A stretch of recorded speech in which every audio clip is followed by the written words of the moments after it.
Hi there, this is Tom the Beer Whisperer, and guess what you're doing? Well, we're drinking with the Beer Whisperer. Hey, Napa Smith Lost Dog.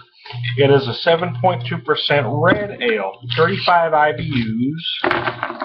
Let me pour it, and then we'll talk about it here. This is becoming a popular style. This is a slightly different version. Most American brewers are really amping up the hops with this style.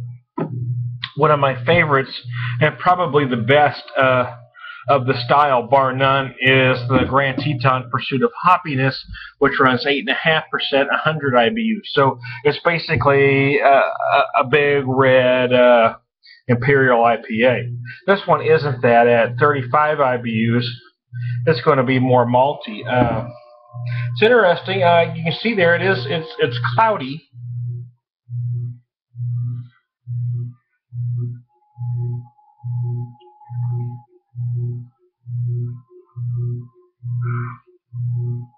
Interesting. It feels hoppier than the 35 IBU suggests, to be honest with you. Let me read from their website, though, here.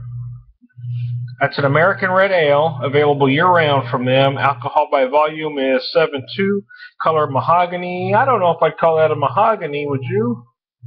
I don't know. You tell me. I don't think so. Anyway, 35 IBUs. Pairs great with steaks, burgers, and garlic fries. And let's see. Our full-bodied American red ale is rich and robust with a hoppy finish that practically rolls and begs for another taste. With a warm red hue and a dense off-white head, Lost Dog is a perfect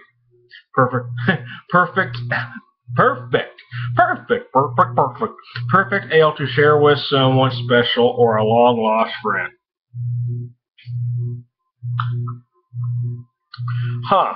It's an interesting brew. It really is. On the list of my favorites, I'm not sure how it falls, to be honest.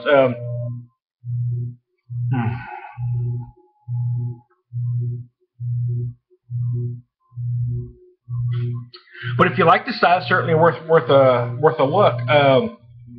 Again, I mean, there are some versions of the style out there. A lighter version is out of St. Louis. I've had a great one from Four Hands. I don't know. They don't list the ABV or IBU on it.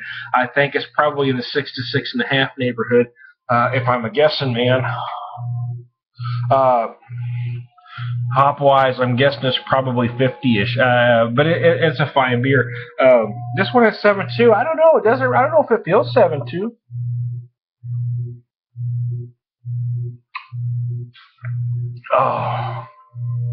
But it's solid. There's some, there really isn't any hard and fast rules anymore, right? Especially with Americans, when I talk to, my British friends about beer, they have these hard, fast styles that they like, and a lot of them don't like what Americans are doing with it. The hybrid styles, inventing new styles. A lot of them are kind of put off by that. I guess that's why I'm an American, right? Because that's what I love about the American craft brew industry is we're turning it on its ear. There's some great craft brews worldwide, but the truth is it is being driven by the American market. There are some great brews happening out of Britain for sure. I'm not saying that market isn't there, and of course Belgium is also known for some fantastic beer. But it is the American craft brew industry that is truly driving the market right now, and it is the innovations of many of these craft breweries that have really kind of pushed the envelope. I mean, like Lagunitas, for instance. I mean, they just keep inventing new styles. Not everything's a home run, but you got to admire that these guys are just jamming stuff out, man. They're not afraid to intermingle styles, and that's why they're a great brewery. This is another one of those wineries that decided to get into the beer business. Out of that wine country, Napa Valley. Let's see, what does it say here? Trying to read the bottle here. Oh, excuse me. Yeah, brewed and bottled by Napa Smith Brewery, Napa, California. And a lot of them are doing it. Crown Valley here in Missouri. A lot of people don't know that there's a big wine area here in Missouri. Crown Valley started as a winery, has really made some headway in some great craft brews, as well as, what's the other one that I talk a lot about? Charlottesville does the same thing. So, I mean, it's great that a lot of the wineries are starting to understand that there is a market for craft beer, and that's awesome.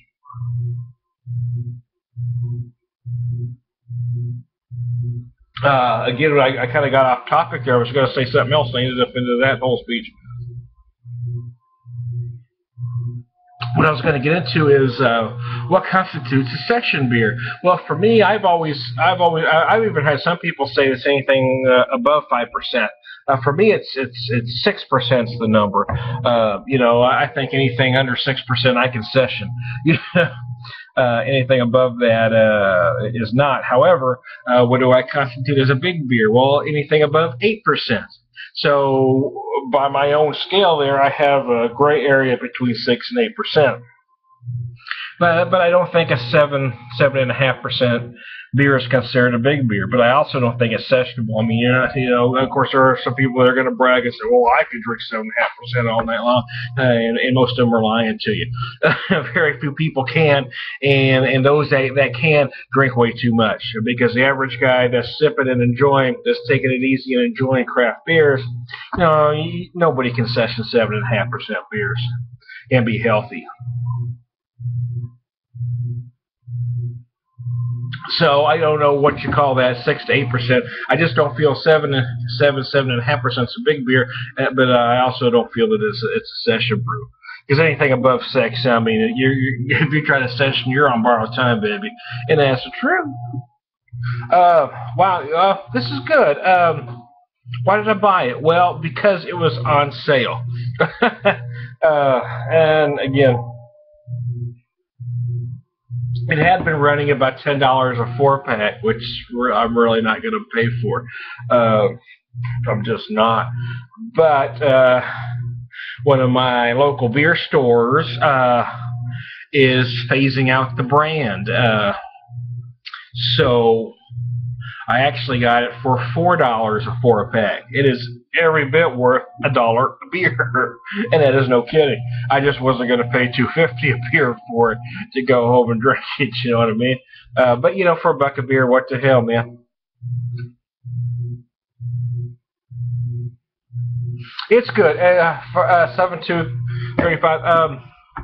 It's nowhere in the same category as the Pursuit of Hoppiness, and quite frankly, I don't like it as well as I do the Four Hands Centennial Reprise Red, which is what I really like at the moment. But it is good.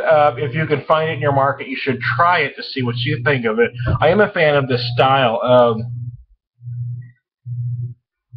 Kind of variations of the IPA. Of course, you got the black IPA or the India Dark Ale, whichever you prefer to call it, and there's this American Hoppy Red style that's going on right now too. I love them. They're generally slightly hoppier, slightly maltier than the IPA versions, the straight IPA versions. But I like them. There are some folks that don't like that additional malt. I do, but I feel it's all in how you put the package together. I do love these red malts. I find them refreshing. I think this would have been a better beer if they did amp it up. It is 7.2. That's probably enough.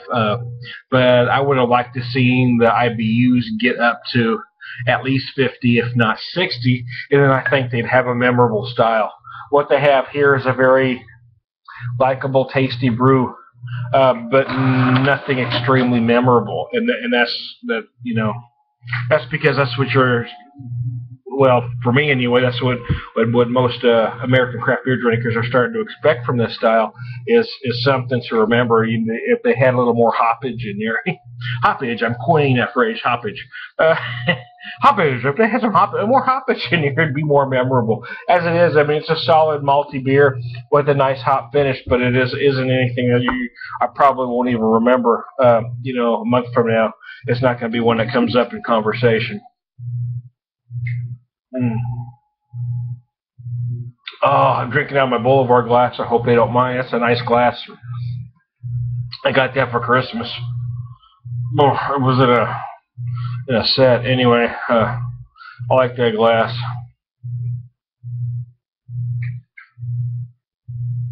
Boulevard, I don't know if they were our first craft brewery here, but they're certainly I think they came out in '89. But they're certainly probably what we're most known for. They're in more markets than any other craft brewery that we have, and they are certainly solid.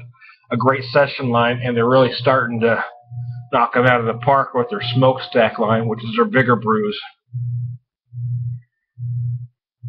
Mm.